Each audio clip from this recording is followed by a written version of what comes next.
Sobrang nakakagulat na balita. Grabe, Senate President Francis Cheese Escudero nagsalita na. Nagulat si Vice President Sara Duterte, inutusan na Korte Suprema.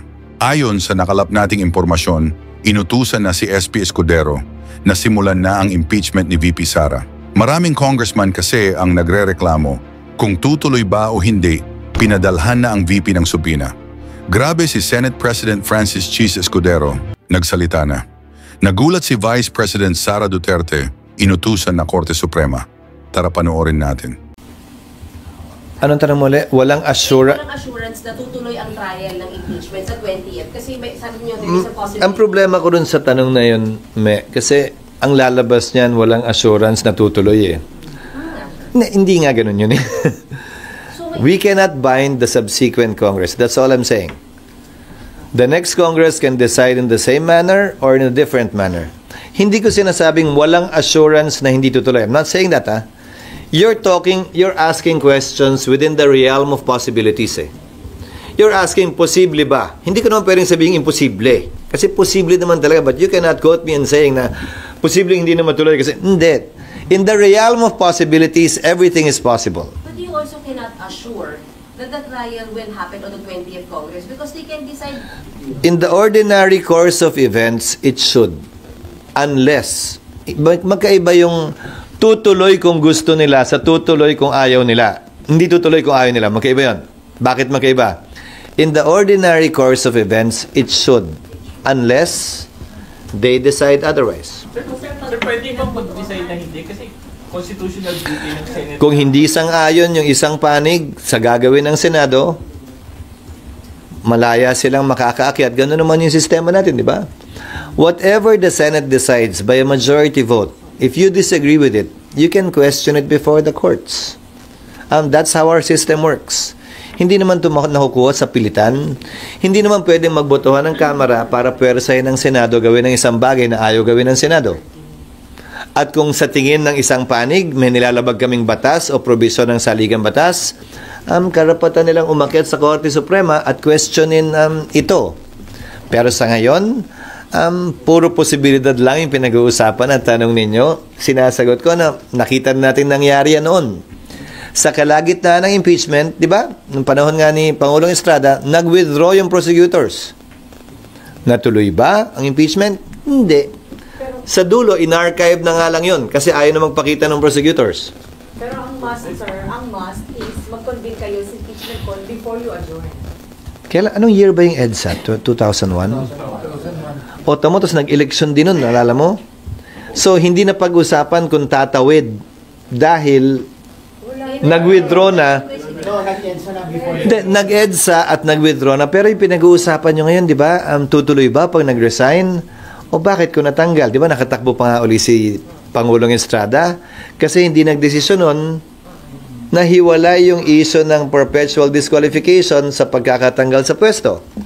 So we're basically facing the same issues over and over again, but we've seen it happen already, so we shouldn't be surprised at some of the surprises we should be seeing in the next couple of weeks or months. Pero sir, sorry ulitin ko lang. Yes. It's a must na mag-convene kayo sa impeachment court para yung next Congress, doon sila mag-decide kung tutuloy o hindi. Yun ay sang-ayon sa rules namin. Sa pagkakaunawa ko din ng rules namin. Di ba nga, opinion din ni Senator Coco, tutuloy ito hanggang sa susunod. Ang opinion naman ng iba ay hindi tutuloy. Di ba? Kanya-kanya ng opinion yan. Pero sa dulo, ang susundin kung may magmosyon sa bagay na yan ay ang mayoriya ng Senado. Yung hindi sang-ayon sa magiging pasya ng Senado, karapatan nilang umakyat sa Korte Suprema para bigyang linaw yung isyong ito kung may paglabag nga ba o wala. SP, sorry, ang kulit, pinapatanong lang po from House. Opo. Kasi nga daw nasa Constitution yung forthwith. So habang nauusog yung pag-convene nyo, hindi raw po ba nagva-violate na kayo sa Constitution, SP? Hindi. Pero may karapatan sila na iakyat yan sa Korte Suprema kung tingin nila nilalabag na ngayon sa Ligang Batas. Meron na nga, gaya na sinabi ko, meron ng 2 pending na kaso sa Korte Suprema na dinala na magkabilang panig.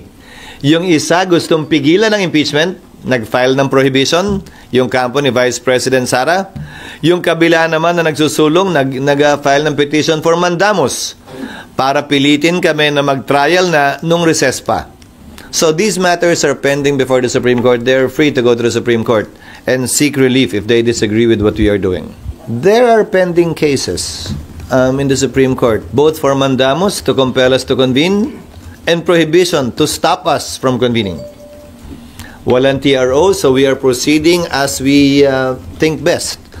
Pangalawa, ibabalik ko na naman, yung mga prosecutor na congressman na nagrereklamo ng forthwith ay immediately, sila nga mismo hindi nila sinunod yung sarili nilang rules na immediately ire-refer ng SecGen ang lahat ng impeachment complaints sa Speaker para ilagay niya sa Committee on Justice. The SecGen sat on it for 4 months. Kung ang mga prosecutor hindi naman sinusunod yung salitang immediately sa sarili nilang rules, kami forthwith lang naman na nakalagay, hindi naman immediately. Sabi nila pareho daw yun. So, kung yung mga prosecutor mismo ay tila hindi naman nagmamadali at pinipili nila kung saan sila nagmamadali, wala sila sa lugar, madaliin kami ngayon. Pero ba sir, mas mabigat yung sa constitutional provision? Oo, pero nakalagay din nga doon sa forthwith, trial must commence. So, babalik ko sa iyo. ERAP, hindi nag-convene hanggang pagkatapos ng Christmas break. Corona, hindi nag-convene hanggang pagkatapos ng Christmas break. Gutierrez, hindi nag-convene, makalipas ang 3 buwan, hindi Christmas break, summer break yon. Hindi ko naman yata kayo narinig magreklamo noong mga panahong yon. So ngayon, klaro, may mga partisano na gustong madaliin ito at matuloy na to. May mga partisano na ayaw ito. Ano bang sinabi ko nung simula pa lang? Hindi namin papakinggan yung mga may dalang kulay, pabor o kontra sa impeachment, pabor o kontra kay VP Sara. Ang papakinggan lamang namin ay yung sarili naming konsensya, diktado ng kung ano ang pinakamaganda para sa ating bansa, mga kababayan at institusyon na naayon sa batas. Sir, yung categorically, sir, can you say na yung decision niyo to delay has nothing to do with the ongoing courting of votes for the Senate presidency of the 20th Congress? I don't see the connection whatsoever. No. So it has nothing to do with that? Has nothing to do, especially given the fact that the 20th Congress will have a totally different composition. Pero sir, naniligaw na ba kayo ng support sa mga kasamahan nyo? Kasi some are saying na may nangihingi na ng support nila dun sa mga vying for Senate presidency. Nag-uusap, kaibigan ko naman lahat. Pinag-uusapan ng trabaho, hindi lamang sa 19th, pati na rin sa 20th Congress. Pero ang pananaw at tingin ko dyan, masyado pang matagal eh. Kung ano man ang sagot ngayon, baka next week, next month, magbago. So, masyadong maaga lahat ng mga usapin at pormahan na ginagawa ngayon. So for now, tatlo kayong contenders, sir, for Senate presidency? Ulitin ko, kung ano man ang meron ngayon, magbabago yan next week, next month, isang araw bago. So, imbis na 2 buwan nating pag-usapan, pagdebatihan at may maapektuhan pa tayo, pag malapit na lang.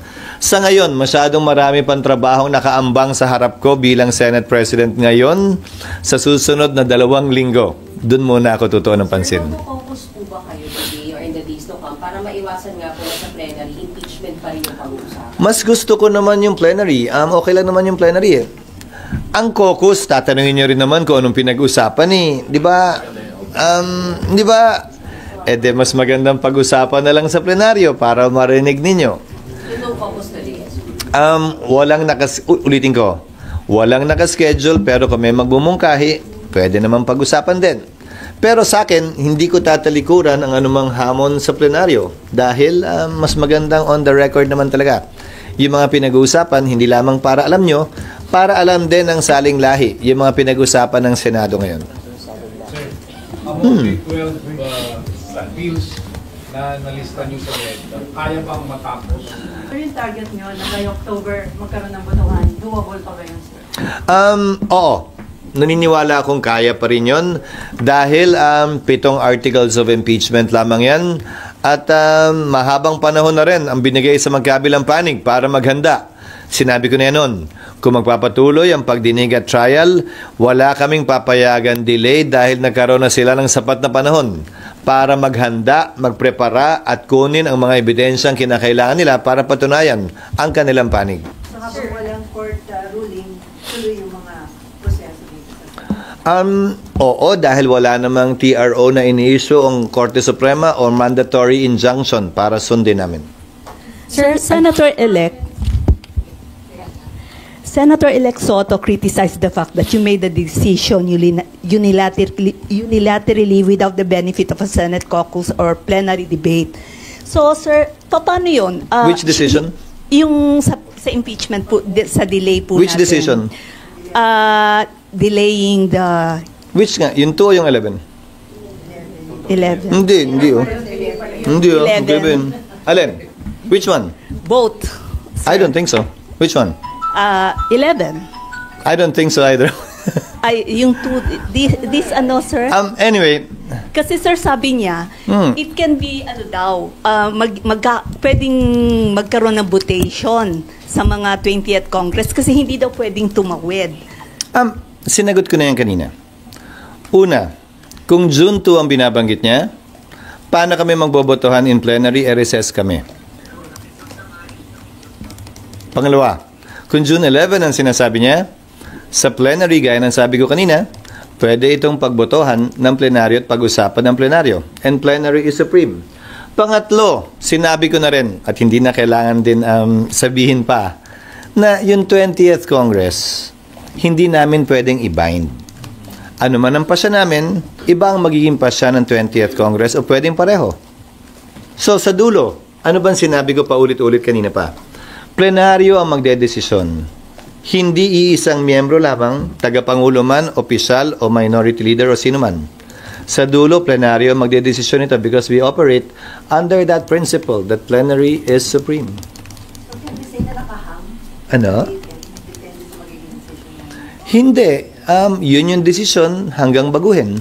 Hindi nakahangan tawag doon. Sorry po. Yung authority na kayo yung nag-decide muna na ma-move from June 2 to June 11, nasa Senate Rules and SP na nasa authority nyo po yun dahil naka-break. Article 1 ng impeachment rules. Hindi nag-distinguish kung naka-break o hindi. Hindi kaya magkaroon miscalculation. You have the rules with you. So that stands until Nakalagay doon. Baguhin ng plenary. Unless baguhin ng, hindi until unless baguhin ng plenary. Unless Nandiyan sa picture, 17 out of the 24, dyan sa picture na yan, mag-carry over to the 20th Congress eh. So, kung ano man yung magiging decision nyo, you have the numbers to sustain it in the next Congress. Depende.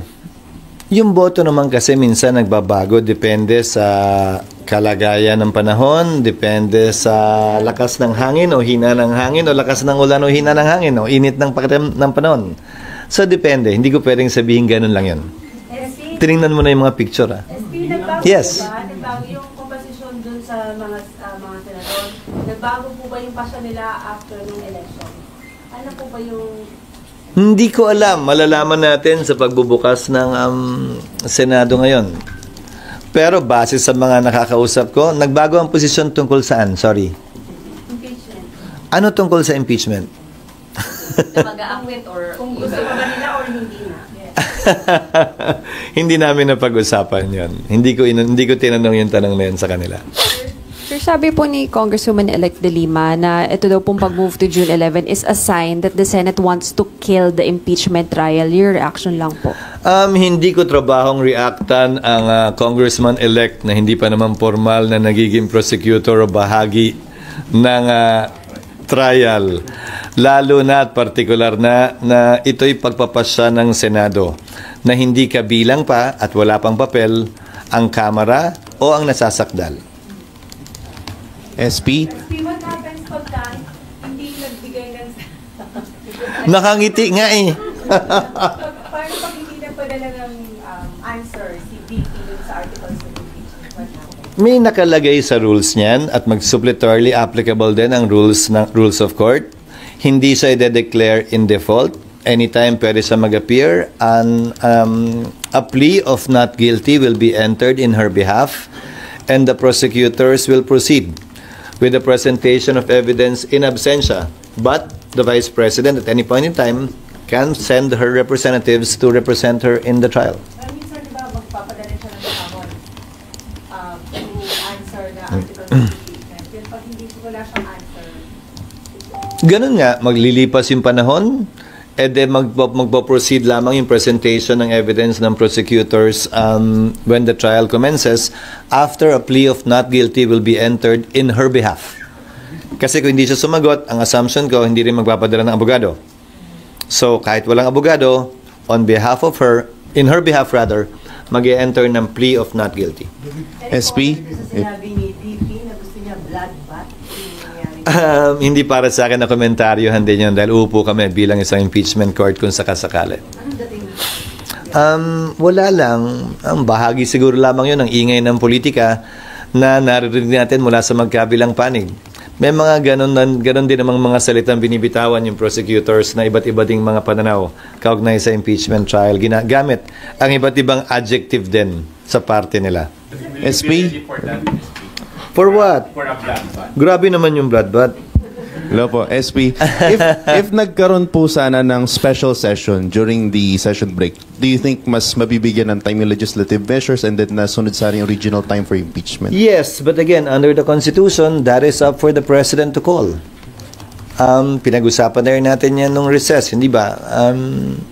Pangulo ang pwede magpatawag ng isang special session, may dahilan man o wala, may rason man o wala. Sa panig at parte ng Senado, bilang Pangulo lang ng Senado, wala akong kapangyarihang magpatawag ng special session dahil kailangan mag-resume din ang session ng Kamara, hindi lamang naman ng Senado. Sir, pagka nag-decide yung 19 Congress sa plenary na hindi na natakit, mas sabi niya parang up to the plenary, hindi pa mag-a-apply dun yung 1-year ban ng impeachment? Sang-ayon sa desisyon ng Korte Suprema, yung 1-year ban sa ordinary filing ay magsisimula kapag ni-refer sa Committee on Justice yung impeachment complaint. Sa extraordinary filing of 1/3, magsisimula yung 1-year ban kapag isinumite sa Senado yung pirma ng 1/3. So walang kinalaman yung 1-year ban sa gagawin o hindi gagawin ng Senado. Nagsimula na yon nung pinadala pa lang nila yon sa Senado. So February 5, tumakbo na yung 1 year. Whether mag-resume o hindi, whether mag-trial ngayon o next Congress, nagsimula na yung 1-year ban. Walang kinalaman yon sa pagsisimula o pagkakaantala ng 1-year ban. Sir, di ba may proposed calendar po kayo last time? Pero ngayon po kaya, ano na po yung magiging timetable po natin for the record? 11, ipe-present ng Kamara yung articles of impeachment, pag-uusapan, pagdedebatihan, at kung wala, ay i-refer yan sa Committee on Rules na magsisilbing senyal at hudyat para i-create ang impeachment court sa 11 din. Susumpa kami, i-convene ng impeachment court, mag-a-approve ng rules, at mag-i-issue ng summons. Doon magwawakas yung procedure na gagawin sa ilalim ng 19th Congress sa June 11. Iintayin namin magbigay ng sagot ang ikalawang Pangulo 10 araw matapos ng matanggap yung summons. Pagkagat ng June 30, wala nang otoridad ang mga prosecutors o private prosecutors nila, so maaantala ang trial at iintayin na yung pag-resume o pagbubukas ng panibagong kongreso. Sa pagbubukas ng panibagong kongreso, magpapasya sila, sasang-ayon ba sila sa ginawa ng 19th Congress o babaguhin ba nila ito? They can either reverse it or they can either approve it or acquiesce to it by simply proceeding with trial. That is part of the rules of court right now na suppletorily applicable. Merong view na hindi na namin kailangan amyendahan yung rules namin dahil suppletorily applicable naman yon. Menos away pa, menos issue kaugnay nga sa pwedeng ibato sa amin na changing the rules in the middle of the game. SP, since sinabi nyo na hindi nyo pwedeng i-bind yung 20th Congress, no? Pag nag-convene kayo sa June 11, pagdating ng 20th Congress, can they choose not to convene o convene na kayo? They have to convene. Reconvene on the 20th? Yes. The 20th Congress has to convene because you have new senator judges. So they can also, chances are, if may chance lang, pwedeng hindi sila mag-convene kung ayaw. There is that possibility. Again, we cannot bind subsequent Congresses. But that is not only applicable to us, all previous Congresses cannot bind subsequent Congresses by virtue of the principle that we cannot pass an irrepealable law. So SP, yung decision doon, simple majority lang? simple majority, there being a quorum. Okay. And then, sir, yung June 11, yung session, kasi doon mangyayari lahat po, di ba? So, morning or afternoon on June 11? Afternoon. Kasi wala naman na, hopefully, wala naman na kaming hinahabol na ng mga panahong yun. So, na-assume yun na tapos na lahat by June 10, June 11? Wala na rin kaming maaprubahan naman eh. Wala na rin, tapos na yung CA, tapos na lahat.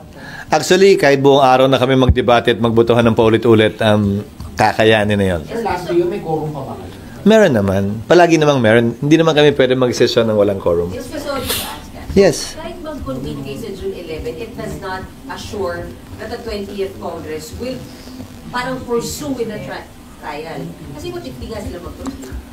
Sir, may sinabanggit po si Sen Coco na Senate rules po binanggit na dapat yung impeachment will take precedence over your legislative. Pag-uusapan namin yan mamaya marahil dahil kapag ka naka-recess ang Kongreso at nakalagay sa Rule 1 ng impeachment rules ng Senado, Senate President ang unang magtatalaga ng schedule, pero hindi naman ibig sabihin na nakaukit na sa bato yun. Pwedeng baguhin yan kung sakasakali at anumang oras ng plenaryo.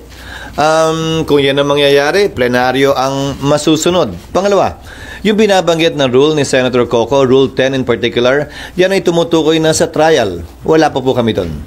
Hindi pa nga nagsisimula ang trial, ni hindi pa nga nare-refer yung impeachment complaint sa rules para magsilbing hudyat, para buuin na ang impeachment court na siyang magko-conduct ng trial. At sinabi ko na rin ito noon pa, nung inihain pa lang ang impeachment complaint. Ang pinakamalayong mararating na ng Senado ay mag-issue ng summons.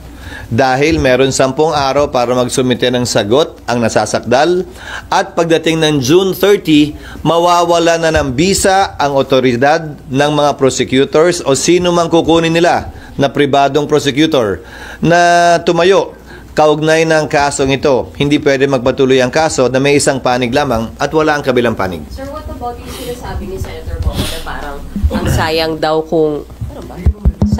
kung na-convene na sana this week, may 7 to 8 days na nabigay na yung summons, napasagot na si VP. Hindi, 10 days nga yun eh.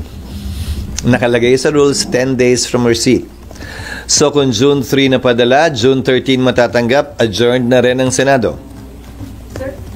Kung June 11 pinadala, June 21, adjourned na ring ng Senado at may naiiwan na lamang na ilang araw ang bisa ng otoridad nga ng mga prosecutor para ipagpatuloy ang trial nang walang panig mula sa kanila.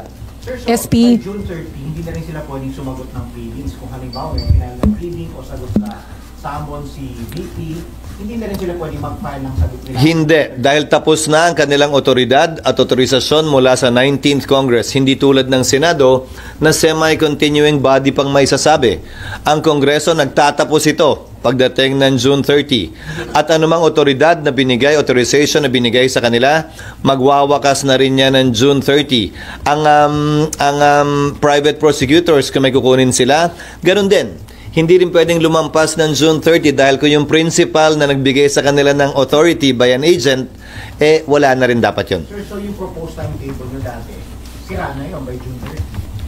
Sira na yon by June. Aling proposed timetable? Yung dati mong pre-trial dapat. Hindi na namin babaguhin na nga yung rules dahil nga, kung maalala nyo, siguro mga ilang buwan na ang nakakalipas na sinabi ko, may mga panukalang baguhin yung rules pero sa dulo, maliban na lang nga, ulitin ko, kung ang plenaryo ay magde-decide otherwise, hindi na lang kami magbabago ng rules dahil baka sabihin, pinapalitan pa namin to in the middle of the game.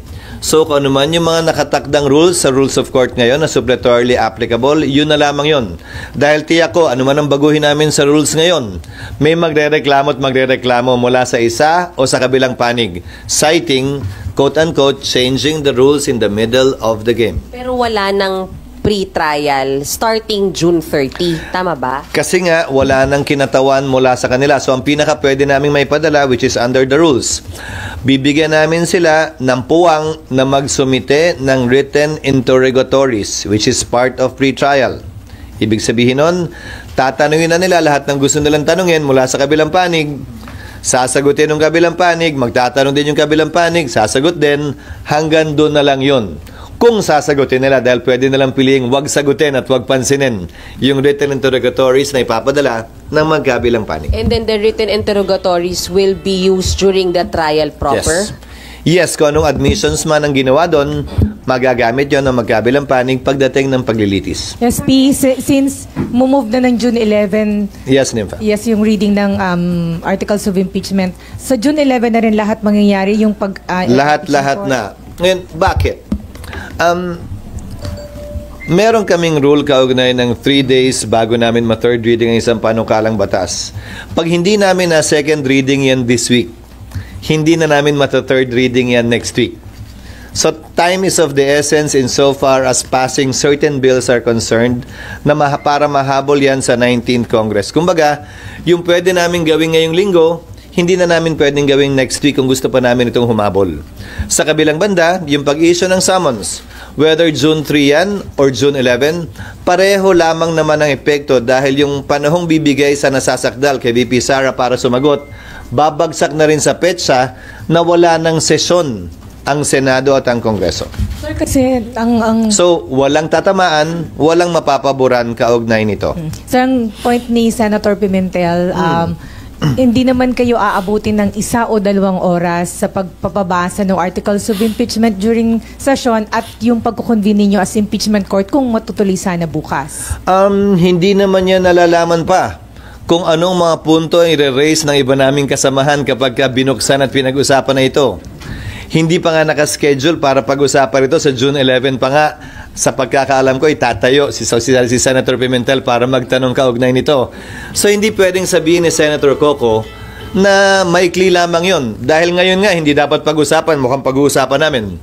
So, lalo na kapag yun talaga ang pag-uusapan, tinitiyak ko sa iyo, mas maraming sasabihin at mas maraming tatayo kaugnay ng iba't ibang punto sa bagay na ito. So, ano yun, SP, ibig sabihin, iwasan nyo yung mainit na debate dito na makakakonsume Hindi sa ko oras iniiwasan yung mainit na debate. Ikaw naman, ikaw yung nagtanong. Sabi mo nung una, maikli. Ngayon, ang sinasabi ko, hindi para sa kanya na sabihing maikli lang to o mahaba. Dahil hindi niya kayang pigilan, hindi ko kayang pigilan. Sino man gusto magsalita kaugnay nito. Pero kapag ito'y nagsimula na nga, hindi na namin magagawa yung mga dapat sana namin gawin. Particularly, yung aaprubahan on second and third reading dahil yung ibang third reading kailangan pa ng BICAM. Kailangan pa rin ma-ratify yung BICAM. So, kailangan namin bigyan ng fighting chance man lang na maipasa ito. Ulitin ko, yung trial sa July 28 pa naman, 20th Congress, walang mawawala, walang madadagdag, walang mababawas. Pero itong mga second at third reading, malaki ang mawawala, malaki ang mababawas. Siguro naman, kapag papapiliin tayo sa pagitan ng dalawang pwede nating gawin o dalawang kaling tatahakin natin, doon ka sa mas may magagawa para sa ating mga kababayan. Pero definitely, SP, magko-convene kayo as impeachment court. Otherwise, pag hindi kayo nag-convene before you adjourn, walang impeachment trial next Congress. Tama ba?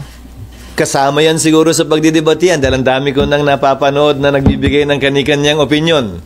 Sa dulo, ano man ang opinion nila, miyembro man sila ng Senado ngayon o hindi, ano man ang opinion ko bilang tagapangulo ng Senado, sa dulo, ang susundin naming lahat, ang desisyon ng plenaryo, ng mas nakararami. The plenary of the Senate is the supreme body of the Senate. It gets to decide anything and everything. Although at first instance, it can be decided by the Senate President, but ultimately, it will have to be confirmed and affirmed or rejected for that matter by plenary. So yung June 11, sir, so ibig sabihin sa June 11, Nasaan na tayo? sir, isa na lang. Hindi po, Ibig sabihin, sa June 11, babasahin yung articles of impeachment and then thereafter, magko-convene kayo sa impeachment court. At doon din namin pagpapasyan anumang mga motion kung meron mang gagawin, anumang mga objection kung meron man, anumang tanong kung meron man. Ang dulo nun ay magko-convene ng impeachment court kung yan na magiging pasya ng Senado at i-issue yung summons sang-ayon sa aming rules para bigyan ng panahon sumagot ang Vice President. Pero since... So yung postponement to June 11, sa inyo lang po, hindi yung tayo makakawa. Nakalagay sa Rule 1 ng impeachment rules, if I may direct your attention, it only refers to the Senate President. The Senate President shall set the date when the prosecutors will present the impeachment complaint. Ngayon, Initially, yung Senate President, tulad ng sinabi ko. But plenary can decide otherwise if they should decide to do so. Sir, sabi mo kung pagpapasyahan sa June 11, so ibig sabihin pwedeng hindi matuloy yung June 11? Ang dami ko na kasing naririnig ng mga nagsasalita dito na miyembro ng 19th Congress. Di ba? So, pakinggan natin lahat yung kanilang mga moson. Kabilang na yung binanggit mo kanina na sinabi ni Senator Amy. So, pakinggan natin lahat at sa dulo, pagbobotohan lahat yan ng mga miyembro ng 19th Congress without prejudice to the 20th Congress deciding otherwise or in the same light given the fact that the 19th Congress cannot bind subsequent Congresses or any Congress for that matter. Pero sir, would you insist na balik sa'yo, Nympha. Apa, sorry sir. Pero mag-insist kayo na mag-convene kayo sa impeachment court sa June 11? What do you mean by magi-insist, Nympha? Again, we will decide all of these things in accordance with what the plenary wants and in accordance with our rules. Yung rules namin, plenary din ang nag-decide nun eh. Tandaan mo aaprubahan namin yung rules din. So, plenary ang magde-decide kung anong rules ang i-approve namin at kung anong gagawin namin. Pero yung position nyo, sir, personally, yung position nyo, should you convene as impeachment court? In the natural course, yes. Yun ang dapat mangyari. Unless, as I said, may mag-motion, may mag-object, magbotohan, in the end, plenary will decide. But that is what our rules provide. My answer is yes. June 11 SP. Ma'am. Sir, yung June 11 SP, hindi pa talaga siya nakataga sa bato kasi pwedeng pang yung plenary magsabi na wag na mag-convene sa 11. Nakataga siya sa bato in the sense na yun na yung panahon na darating ang mga miyembro ng Kamara dito dahil wala nang ibang petsa pang naiiwan. Huling araw na namin yun. But the convening, meaning pag nag-decide yung plenary na wag mag-convene sa 11, walang magko-convene. Ginawa yan dati Nag-decide doon sa impeachment ni case ni Erap. Nag-decide sila i-convene 6 days after. Sa impeachment case ni Chief Justice Corona, nag-decide sila na wag mag-convene ng Disyembre, mag-convene na lamang ng Enero. So, may mga president naman kaugnay nun. Ang kaibahan lang nito, tatawid ito ng panibagong kongreso. Ulitin ko, ang 19th Congress, no Congress can bind subsequent Congresses. Hindi kami pwede magpasa ng tinatawag nating irrepealable law. Hindi kami pwede magpasa ng isang bagay na hindi na pwedeng galawin o baguhin pa ng susunod na kongreso. So anumang pasya namin ay binding sa amin, pero hindi binding sa susunod na kongreso. So wala nga kasiguraduhan yung June 11 SP. Kunwari mag-decide ng plenary today, na walang magko-convene sa June 11, then ma-overpowers or... Kung mag-decide ang plenary today na hindi magko-convene sa June 11. Yes. In theory, yes, but I doubt that. I doubt that that will happen. Bakit, sir? Wala lang. I doubt lang. Duda lang ako na yun ang mangyayari dahil maliwanag naman ang tinatalaga ng rules, maliban na lamang kung may maliwanag at klarong basehan at rason para hindi gawin yun.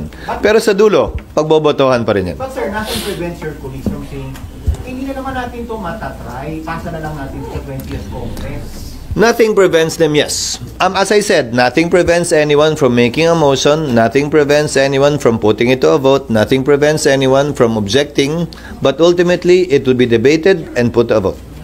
So ano yung Ano? Pwede rin po mapaaga. Like this week na. Kung may mag-insist na yun. Pwede naman, pero anong point ng hindi ko pwedeng pigilan? Ulitin ko Pero anong point na magsaset tayo ng date para nga sana pag-usapan to at magawa yung ibang bagay kung buong linggo pa lang to, yan din yung pag-uusapan natin araw-araw. So, papakiusapan ko sana na hanggat maaari, tapusin namin yung kinakailangan trabaho ngayon. Maliban kasi dun sa mga panukalang batas, nasa dyaryo na rin naman ngayon, mahigit 300 ang kailangan namin i-confirm ng mga opisyal.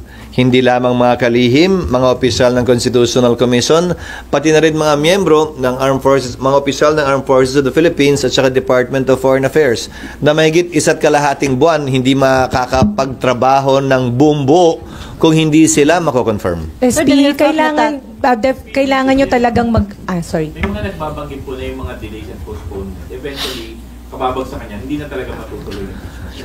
Hindi ko alam kung anong hugot nila, pero gaya ng sinabi ko, sa dulo, plenaryo magdedesisyon sa lahat ng bagay na ito. Nympha? Yes, SP. Kung hindi kayo mag-convene as impeachment court bago kayo mag-adjourn, walang impeachment court. So, walang tatawid sa next Congress. Tama po ba? These are all hypothetical. These are all hypothetical questions. Again, kayo naman nagtanong kayo, may posibilidad ba na hindi? Sabi ko, may posibilidad. Ngayon, lahat na nagtanong, di naman tutuloy. Hindi naman ganun yun. Di ba? Hindi naman ganun yun. Nagtanong kayo kaugnay nun, sinabi ko, may posibilidad. Pero hindi ko sinasabing yun ang mangyayari. I'm just being honest and frank and straightforward that there is that possibility always. But it has never happened in the past. Pero sir, may study na kayo, di ba? Well, once nangyari pala, nung nag-walk out yung prosecutors sa impeachment ni dating Pangulong Estrada, kung maalala nyo, nag-withdraw ang prosecutors doon, Sabi nila, ayaw na nila. At ang sabi ng Senado, isususpend na muna namin to hanggat hindi kayo nagpapakita hanggang nag-EDSA na. Tapos, in-archive na lamang yung impeachment. Ganun na nangyari doon, But again, wala namang nagplano, wala namang nagsabi, pero kung tatanungin nyo, posible ba yun ng mga panahong yun? May sumagot naman din siguro, oo. Sir, can you walk us through the process kung paano... Gusto mo, run na lang para mabilis-bilis tayo. Kung paano po ninyo napag-desisyonan na i-move yung... After LEDAC, that's why we came out with a notice. In the afternoon of Thursday, May 29, right after LEDAC. Dahil kaya nga hinabaan ko na yung sulat sa House of Representatives na pinabigay ko sa inyo para doon na nakalagay lahat. At doon na nakalagay yung sagot sa lahat ng pwede niyong tanungin kung bakit. Pero hindi pa kiusap. From the President? No, it did not. Ano yun? Decision ng House at Senate leadership? I was not even able to tell Martin, the Speaker, about that. He found out through the letter that I sent him. So, sariling decision yun, sir? After consulting some of our members as well. Pero SP, bago nyo po nilabas yung parang proposal nyo na calendar months ago, hindi pa po ba alam na may mga ganito karami pang 12 priority bills, may 300 na uupo sa CA? Hindi, dahil yung mga ina-appoint ng Presidente, kaya nga ad interim ang tawag, in-appoint niya to in the course of the recess. Hindi naman yun in-appoint ng mga panahong yon. Pangalawa, usually sa LEDAC, nababawasan yung bills na iti-take up dahil hindi naaabot. Itong LEDAC na to ang pinag-usapan, ano pa ba yung kayang gawin dahil sayang naman. Advanced stage na yung mga bill at pwedeng ihabol pa sa 19th Congress imbis na magsisimula na naman sa simula pagdating ng 20th Congress. Sir, yung usapin kung pwedeng tumawid sa 20th Congress, yung impeachment, meron na ba kayong pag-aaral na ginawa? Kasi malamang yun na maging issue. Paano nyo i-address yun? Meron. May president yan sa US Congress. Ang isang ehemplo din, kayo naman, simula na naman tayo, napag-usapan na natin yan dati. Ang isang example din yan, yung SET. Yung mga kaso ng SET, tumatawid ng Kongreso. Dahil 6 na taon yung term na pinagdedebatihan sa protestang yon. Bagaman nagpapalit ang mga maestrado ng korte, nagpapalit ang mga miyembro ng SET, tumatawid at tumutuloy pa rin siya. Pero wala pang eksaktong pinagbobotohan ang plenaryo kaugnay sa bagay na yan. So, pwedeng pagbotohan yan ng plenaryo ng 19th Congress. Pero ano man ang desisyon namin, hindi pwedeng i-bind yung 20th Congress. So, pwedeng magkaroon ng ibang pananaw yung 20th Congress. Halimbawa, pwedeng sabihin ng 19th Congress, tatawid yan. Pero ang pasya ng 20th Congress, hindi tatawid yan. At i-dismiss nila. So, depende. Sa dulo, you have to understand, in Congress, plenary is supreme. It's not the decision or the voice of one member, even if he or she is the Senate President or an officer of the Senate or the House. Desisyon palagi ng plenaryo ang mangingibabaw sa anumang usapin. Sir, may implication kung merong magiging senator judge, ang ngayon palang sinasabi, itaga nyo sa bato, hindi may impeach si BP Sara? Desisyon at pasya nila yon, hindi para sa akin na husgahan yon. Pero nakalagay sa aming rules na hanggat maaari ay maging impartial sana ang bawat senator judge hanggat hindi pa naririnig yung kaso mismo. Maging ganun pa man, ang pag-inhibit ay voluntary decision sa parte ng sinumang hukom. Hindi ito pinagbobotohan ng mga miyembro ng hukom mismo. Halimbawa, magbobotohan kami, hoy, ikaw, tanggal ka na. Hoy, ikaw, sa dami ng sinasabi mo, wag ka na. Hindi pwedeng ganun. Pwede motion ng prosecutor. Ano? Na mag-motion yung Pwede sila mag-motion o baka naman prosec agad, ba't hindi naman defense, ikaw naman. Pwede mag-motion ang magkabilang partido. Pwede mag-motion ang magkabilang partido, pero desisyon yan nung pinapa-inhibit o pinapa-recuse na hukom. Alam din niya dapat yan.